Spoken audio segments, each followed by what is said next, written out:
Ada sebuah cerita. Di satu desa tinggallah seorang bapak dengan satu anak lelakinya. Bapak ini biasa disebut tetangga-tangganya adalah bapak beribu syukur. Satu ketika, anaknya sedang membersihkan kandang kudanya.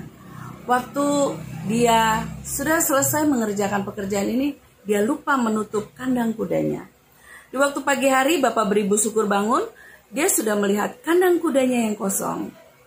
Waktu tetangganya ini melihat kejadian ini, tangga-tangganya bilang begini, "Wah, sial banget hari ini bapak. Cuman punya satu ekor kuda tapi kudanya hilang." Tapi bapak beribu syukur berkata, "Ya, kita harus mengucap syukur dalam segala hal." Setelah kejadian ini, selang beberapa hari kemudian, kudanya ini pulang. Tapi kudanya ini tidak sendiri. Dia membawa kawanan kuda liar yang cukup lumayan banyak. Waktu bapak beribu syukur bangun pagi, dia melihat kandang kudanya sudah begitu penuh. Dan dia hanya tersenyum. Waktu tetangga-tangganya melihat hal ini lagi, dia berkata, "Wah, hari ini bapak ketiban rezeki begitu banyak. Cuman satu ekor kuda yang hilang, tapi waktu dia datang, dia membawa begitu banyak kuda liar yang lainnya." Dan bapak beribu syukur berkata, "Ya, kita harus mengucap syukur. Karena begitu banyaknya kuda liar yang ada dalam kandang, bapak beribu syukur menyuruh anak lelakinya untuk bisa menjinakkan kuda-kuda liar ini."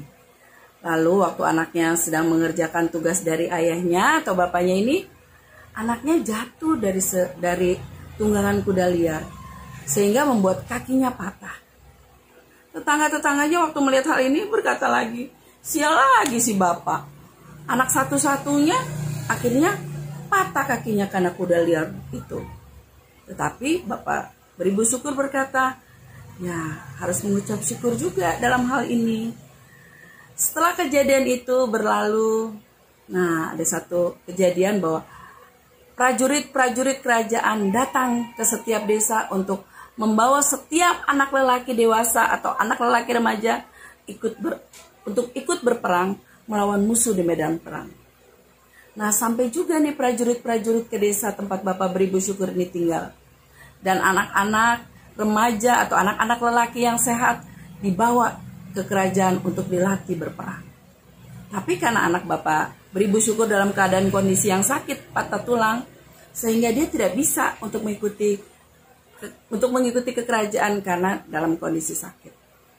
Lalu tetangga-tetangga berkata, "Bapak adalah orang yang paling beruntung karena anak bapak tidak ikut untuk berperang. Sedangkan anak-anak kami harus berperang dan kami tidak tahu apakah mereka bisa pulang atau tidak."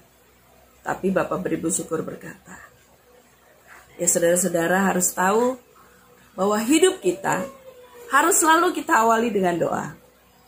Lalu kita kerjakan dengan kerja keras dan kita harus akhiri dengan ucapan syukur.